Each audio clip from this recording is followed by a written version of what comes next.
ሚሶሙ ጅጅረሙ ሶቀቡ በረበራን ዋይናኑ ከናጋፈያን ይህ ከመርዘኛውና ከፋፋዩ የጠቅላይ ሚኒስትሩ ንግግሮች መካከል አንዱ ነው። ኦሮሞን እርስ በርሱ ለማዋጋት ጅማንና ወለጋን ባላንጣ ያደረጉ፣ ሸዋና ወለጋን ጠላት ያደረጉ፣ አርሲና ባሌን ልጅና እንጀራ ልጅ እያሉ ሲከፋፍሉ ከከረሙ በኋላ ከቅርብ ጊዜያት ወዲህ ደግሞ የኦሮሞ ሕዝብ ሆይ መንግስትህን ሊነጥቁህ ሊወስዱብህ ነው የሚል መዝሙር ከፍተው ታይተዋል።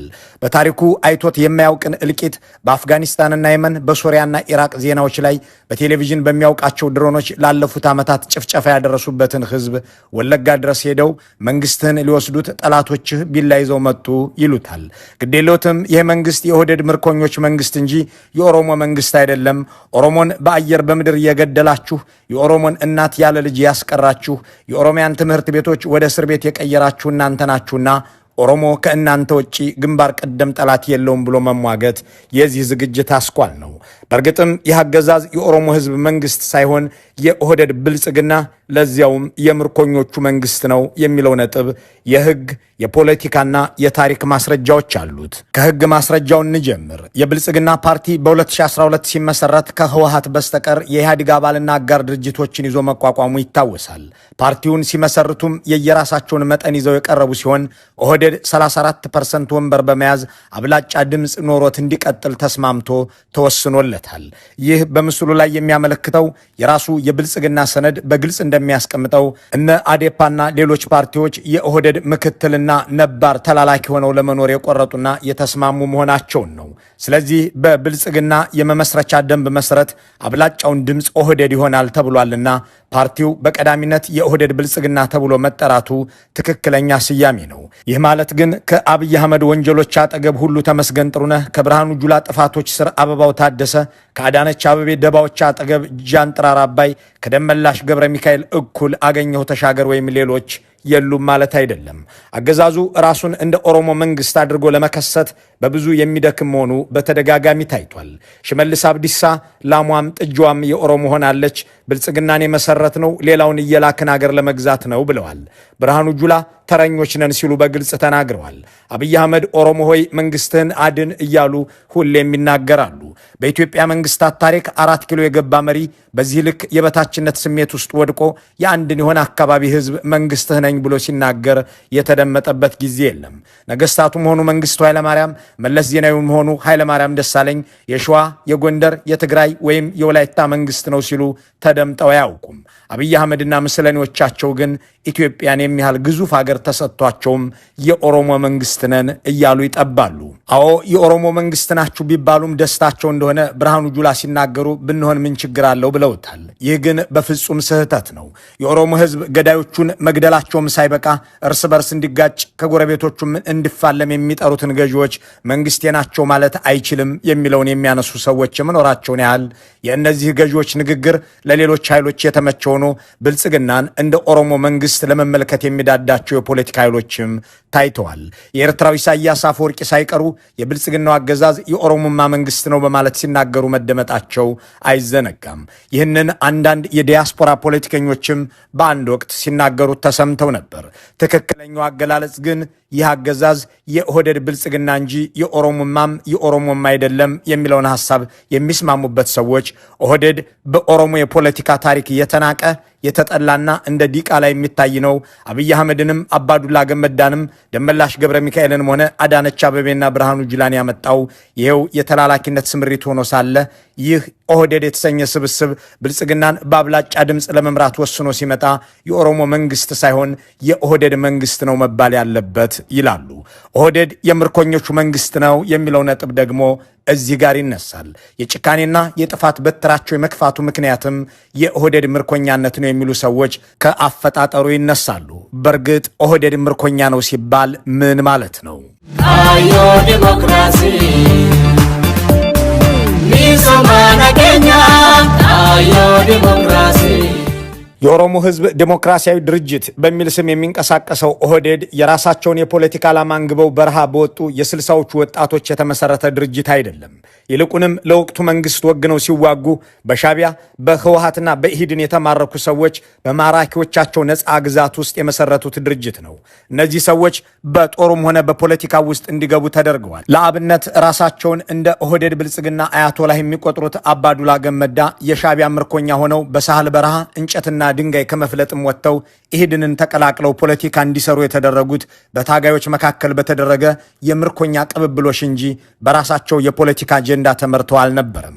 በእርሳቸው ስር የነበሩትና እነሱ የሰበሰቧቸውም ሰዎች እንዲሁ። በአሁኑ የኦህዴድ ብልጽግና ውስጥ ምርኮኛ በርክቶ የሚታየው በጦር ሰራዊቱ ውስጥ ነው። ነገሩን በአሃዛዊ መረጃዎች እንመልከተው። በመከላከያ ዋና መምሪያ ደረጃ ካሉት የመከላከያ አመራሮች መካከል 71.4%ቱ ከፍተኛ ኃላፊዎች በኢህአዴግ ተማርከው ኢህአዴግን ያገለገሉ፣ አሁን ደግሞ የኦህዴድ ብልጽግና ወታደሮች ሆነው በአብይ አህመድ ስር የሚንቀሳቀሱ ናቸው። ከእዝ አዛዦች መካከል 40% የሚሆኑት የኦህዴድ ምርኮኛ ወታደሮች ናቸው። ምክትል አዛዥ፣ የተለያዩ መምሪያዎችንና መሰል ቦታዎችን የሚያዙት እንዲሁ ያሉ ሰዎች ናቸው። ይህንን ጥቅል አሃዛዊ መረጃ ብንመለከተው እነ ብርሃኑ ጁላን፣ እነ ባጫ ደበሌን፣ እነ ሹማ አብደታን፣ እነ አብዱራህማን እስማኤልን፣ እነ ሀጫሉ ሸለመን፣ እነ ተሾመ ገመቹን መዘርዘር ይቻላል።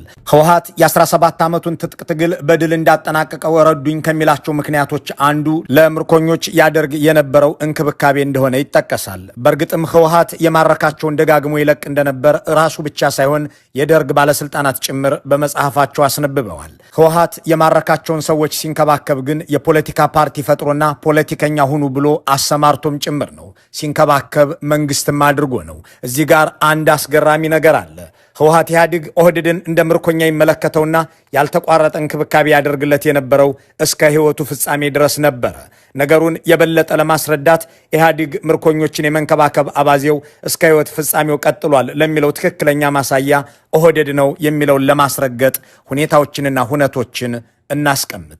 በኢህአዴግ የስልጣን ዘመን እንደ አቶ ስዬ አብርሃ ያሉ ሰዎች ከህወሓት፣ እንደ አቶ ታምራት ላይኔ ያሉት ከብአዴን፣ እንደ አባቶ ኪሾ ያሉ ሰዎች ከደኢህዴን አደረጉትም አላደረጉትም በሙስና ወንጀል ተከሰው ተፈርዶባቸዋል። ዋነኛው የሙስና ማዕከል የዝርፊያ ቁንጮ ከሆነው የኦህዴድ አመራር መካከል ግን አንድ ሰው እንኳን በሌብነት አልተከሰሰም፣ አልተወነጀለም። የራሱ የኢህአዴግ የጥናት ኢንስቲትዩት የሚያሳየው መረጃ በወቅቱ በትግራይም ሆነ በአማራና ደቡብ ክልሎች የነበረው ሙሰኛ ባለስልጣን አነስተኛ ሲሆን ከትራፊክ ፖሊስ እስከ ፕሬዝዳንት ቢሮ ድረስ ዋናው ዘራፊ ግን ኦህዴድ እንደነበር ተረጋግጧል። የወቅቱ ርዕሰ መስተዳድር አባዱላ ገመዳ በኢህአዴግ ስብሰባ ላይ በሌብነት ተወንጅለው ዘርፈው ቤት ሰርተዋልም ተብለው እሳቸውም አምነው በድርጅቱ ምህረት ተደርጎላቸው የሰረቁትን ቤት እንዲመልሱ መደረጋቸው በጋዜጦች መዘገቡ አይዘነጋም። ይህ ኢህአዴግ ኦህዴዶችን እስከ መጨረሻው ምርኮኞቹ አድርጎ እንደሚመለከታቸውና ምህረትና እንክብካቤውም ያልተለያቸው ከዚሁ ምርኮኞች ናቸው ከሚለው አስተሳሰብ በመነጨ እንደሆነ የሚያስረዱ አስተያየት ሰጪዎች ስዬን ከህወሓት፣ ታምራትን ከብአዴን፣ አባተን ከደኢህዴን በሙስና የከሰሰ ኢህአዴግ የኦህዴዱን አባዱላን ግን በምህረት ይለቃቸዋል ሲሉ ይገረማሉ። ምርኮኛ አያያዜ ደርግን ለመጣል ጠቅሞኛል የሚለው ኢህአዴግ ከምርኮኞቹ እየጠራ የፖለቲካ ሰው እንደሆኑ የፈጠራቸውን ኦህዴዶችን ከሌሎች አባል ድርጅቶቹ አመራሮች በተለየ ለ27 ዓመታትና ከዚያ በላይ እስከ መጨረሻዋ ደቂቃ ድረስ ሲንከባከባቸው ቆይቷል። ይህም እንደ ምርኮኞቹ ይመለከታቸው ስለነበር ነው የሚለውም የአሁኑ የኦህዴድ ብልጽግና አገዛዝ የምርኮኞች መንግስት ነው የሚለውን ለማስረገጥ ጠቃሚ ይሆናል። በእርግጥም ብርሃኑ ጁላን ከምርኮኛነት አንስቶ እስከ ምክትል ኤታማዦር ሹም ሲያደርስ አባዱላ ገመዳን ከክልል ፕሬዝዳንትነትን በፊት ጄኔራል ከዚያም በኋላ አፈ ጉባኤ ሲያደርግ እንደ ይልማ መርዳሳና አብይ አህመድ ያሉትንና እንደ አባዱላ ያሉትን ምርኮኞች እንደ ሰማይ የሚያዩትን ሰዎች በወንጀል ከመጠየቅ ይልቅ እስከ ጠቅላይ ሚኒስትርነት ሲያደርሳቸው ምርኮኛን የመንከባከብ አባዜውን እስከ መቃብሩ ድረስ እንደቆረበበት ያስመስልበታል። የሚገርማችሁ ትግል ገብቼ በአመቱ ገደማ ወለጋ ነበርኩ። አባዱላ ላገኘው አዲስ አበባ መጣሁ። አባዱላ ማለት በዚያ ጊዜ ስሙን ለመጥራት የሚያስፈራ በጣም የከበደ ሰው ነው ለኛ። በኔና በሱ መካከል 20-30 ሰዎች ሊኖሩ ይችላሉ። የሩቅ መሪ ነው። መጥቼ ጉለሌ ካላገኘሁት ብዬ ጊዜ የለውም ሲባል አልቅሼ ቡና እየጠጣው ከሱ ጋር 30 ደቂቃ አውርቼ ከዚያ በኋላ ለረጅም ዓመታት ላለፉት 20 ምናምን ዓመታት የቅርብ ጓደኛዬ ሚስጥረኛዬ ነው። ምናልባት ግን አባቴ ሊሆን ይችላል በእድሜ። በምርኮኛ የሚማረክ ለአንድ ምርኮኛ ይህንን ያህል አድናቆትና ናፍቆት አንድን በራሱ መንገድን ሐሳብ ሳይሆን በትዕዛዝ ድርጅት እንዲመራ የተደረገን ግለሰብ እያለቀሰ ጭምር ካላገኘሁት የሚል ሰው እሱም ጦር ሜዳ ላይ እጁን ወደ ላይ ብሎ አልተያዘም እንጂ ያው ምርኮኛው ነው የሚል አስተያየት ያለው ሰው ይህ አገዛዝ የኦህዴድ ብልጽግና ምርኮኞች ነው የሚለውን የበለጠ ለማረጋገጥ ይህንን ምንጭ መጥቀስ ይችላል።